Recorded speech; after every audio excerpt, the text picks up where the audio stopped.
بسم اللہ الرحمن الرحیم۔ رحمت دو عالم صلی اللہ علیہ وسلم کی رحمت بھری تعلیمات کے مختلف گوشے آپ کے سامنے رکھنے کی سعادت حاصل کر رہے ہیں۔ اس سلسلے میں تقریباً 58 حصے پیش کیے جا چکے ہیں۔ آج آپ کی سیرت کا بالکل ایک انوکھا باب آپ کے سامنے پیش کیا جا رہا ہے۔ آپ کی سیرت ہی نہیں بلکہ انسانی تاریخ کا بالکل انوکھا باب کہ اپنے مخالفین، اپنے دشمنوں کے رؤساء، سرداروں اور قائدوں اور کمانڈروں پر رحم و کرم کی بارش کی جا رہی ہے اور ان کی سالوں بھر کی خطاؤں کو لمحے بھر میں معاف کیا جا رہا ہے۔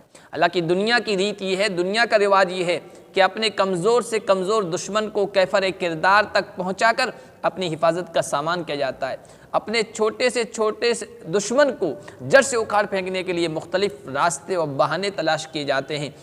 دشمن کو ختم کرنے کا کوئی موقع ہاتھ سے جانے نہیں دیا جاتا ہے، اور خاص طور پر دشمن اگر مخالف کا ماسٹر مائنڈ ہو، اہم ہو، تو پھر اس کے معاف کرنے کا سوال ہی پیدا نہیں ہوتا ہے۔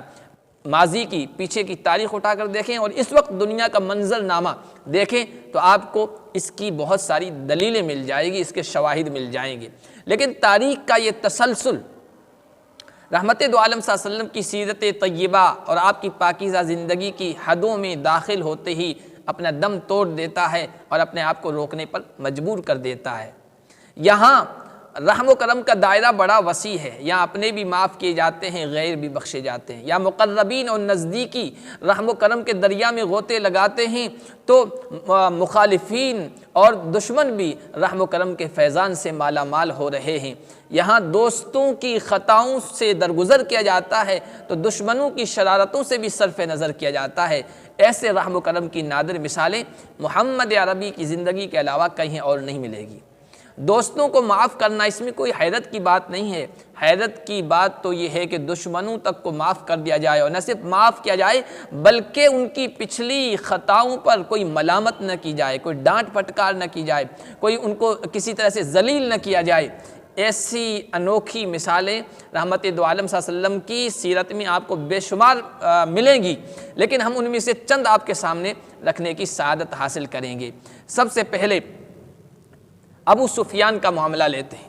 ابو سفیان مکے کے ان لوگوں میں اس کا شمار ہوتا تھا جو اسلام کو اس کی گود ہی میں، ابتدا ہی میں ختم کر دینا چاہتے تھے، اور اسلام کے خلاف سازشوں میں، منصوبہ بندی میں وہ سب سے پیش تھے۔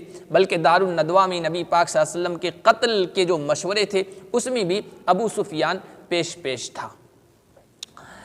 جنگ بدر میں جب ان کے بڑے بڑے لوگ سورما مار دیے گئے تو اس کے بعد مشرکین کی اسلام کے خلاف چلنے والی تحریک کا صدر ابو سفیان ہی تھا، اور بدر کے بعد اس نے قسم کھائی تھی کہ میں اس وقت تک غسل جنابت، ناپاکی کا غسل نہیں کروں گا جب تک محمد اور اس کے ساتھیوں سے انتقام نہ لے لوں۔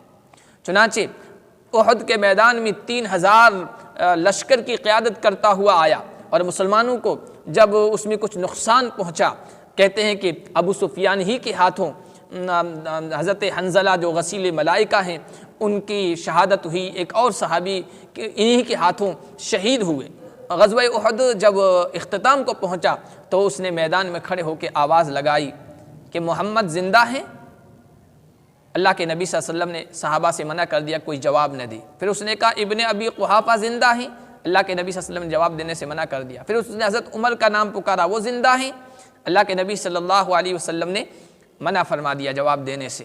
پھر کہنے لگا کہ آج کا یہ جو نتیجہ ہے، رزلٹ ہے، یہ انتقام ہے ہمارے بدر کے مقتولین کا، اور واپس جا کر اپنے ساتھیوں میں صدا دینے لگا کہ محمد اور اس کے سارے ساتھی مار دیے گئے ہیں۔ جب اس نے یہ اعلان کیا تو حضرت عمر رضی اللہ تعالیٰ عنہ کو بڑا غصہ آیا اور جواب دینے کا ارادہ کیا۔ اللہ کے نبی صلی اللہ علیہ وسلم نے انہیں خاموش کر دیا۔ پھر ابو سفیان نے آواز لگائی، اعلو حبل، اعلو حبل، حبل کی جے، حبل کی جے۔ جب یہ نعرہ لگایا اللہ کے نبی نے کہا جواب کیوں نہیں دیتے ہو؟ حضرت عمر نے کہا کیا جواب دیں؟ اللہ کے نبی نے کہا کہ اللہ اجل و اعلی، اللہ بڑا ہے، اللہ کی جے ہو۔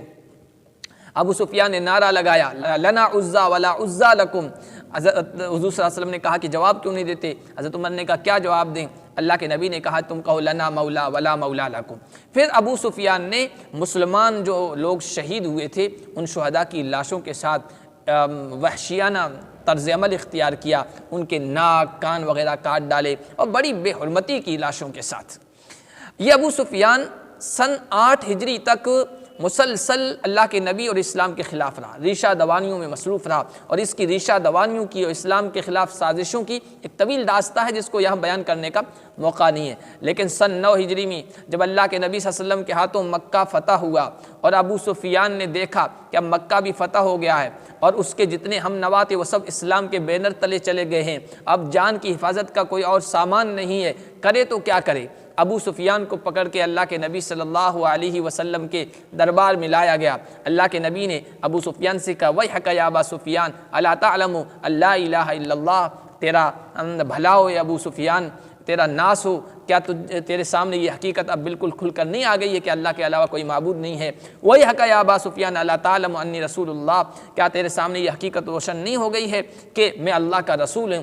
حضرت عباس کہتے ہیں میں نے اس موقع پر اللہ کے نبی صلی اللہ علیہ وسلم کے رحم، کرم، عفو درگزر، حلم و برداشت کو دیکھ کر میں حیران رہ گیا۔ میں نے ابو سفیان سے کہا ابو سفیان، گردن اڑائے جانے سے پہلے اور ختم کر دیے جانے سے پہلے تمہارے لیے بھلائی یہی ہے کہ تم اب اللہ کی توحید کا، محمد کی رسالت کا اعلان کر دو۔ ابو سفیان نے اعلان کر دیا اور مسلمان ہو گیا، اسلام کا اعلان کر دیا۔ ابو سفیان تقریباً 8 یا 9 کہہ لیجئے 9 سال تک مسلسل مسلمانوں کے خلاف سازشیں کرنے والا اور مشرکین کی حد تحریک کی صدارت کرنے والا اور طرح طرح کی ریشہ دوانیاں کرنے والا، جب مجبور ہو کر رحمت دو عالم صلی اللہ علیہ وسلم کے سامنے آتا ہے، اللہ کے نبی یک لخت اسے معاف کر دیتے ہیں، اس کے ساتھ رحم و کرم کا معاملہ فرماتے ہیں۔ ایسی انوکھی مثال دنیا کے لوگوں اور شخصیات کی زندگی میں آپ کو نہیں ملے گی، اور آپ نے صرف معاف کرنے پر اکتفا نہیں کیا بلکہ اعلان فرمایا، اسے ایک اعزاز بخشا، من دخل دار ابی سفیان فہو آمن، جو ابو سفیان کے گھر میں داخل ہو گیا اسے بھی آج فتح مکہ کے دن امن ہے، اسے کچھ نہیں کیا جائے گا، اس کی جان مال عزت و آبرو سے تعرض نہیں کیا جائے گا۔ اس طرح کی مثالیں اللہ کے نبی صلی اللہ علیہ وسلم اپنے بڑے بڑے دشمنوں کو معاف کر رہے ہیں اور سالوں کی خطاؤں سے درگزر کر رہے ہیں، انشاءاللہ آگے بھی پیش کی جائے گی۔ اللہ پاک سیرت طیبہ پر عمل کی توفیق عطا فرمائے۔